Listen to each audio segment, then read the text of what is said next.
बिस्मिल्लाहिर्रहमानिर्रहीम। दोस्तों अस्सलाम वालेकुम। दोस्तों, अल्लाह पाक से दुआ है कि अल्लाह पाक हम सब पर अपना ख़ास करम फरमाए, हमें रिज़्क़ हराम से बचाए, हमें आसानियाँ तकसीम करने वाला बना दे। दोस्तों, बहुत अफसोसनाक सूरत हाल है। पाकिस्तान का अदालती निज़ाम डिलीवर नहीं कर रहा। बहरहाल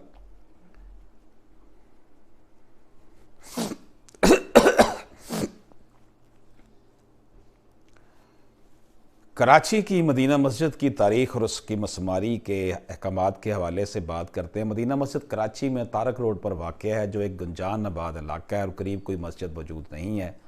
और इस मस्जिद में बेशक 5000 नमाजी नमाज़ पढ़ सकते हैं। पहले यहाँ एक पार्क हुआ करता था।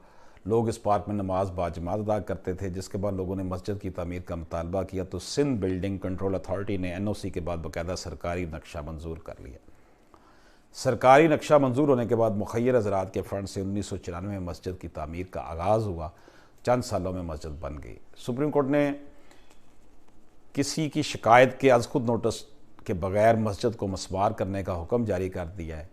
ये सूरत हाल जनाब आजकल बनी हुई है कराची में कि सुप्रीम कोर्ट के चीफ साहब का ये फरमान है कि ये पार्क की जगह पर बनाई गई है, पब्लिक पार्क पर, इसलिए जो है इसको गिरा दिया जाए, मस्जिद को शहीद कर दिया जाए।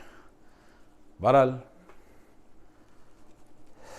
हमारे सामने अदालती निज़ाम बिल्कुल सामने ही है, जो सूरत हाल बनी हुई है। यहाँ पर इजाज़त दीजिए। अल्लाह हाफ़िज़।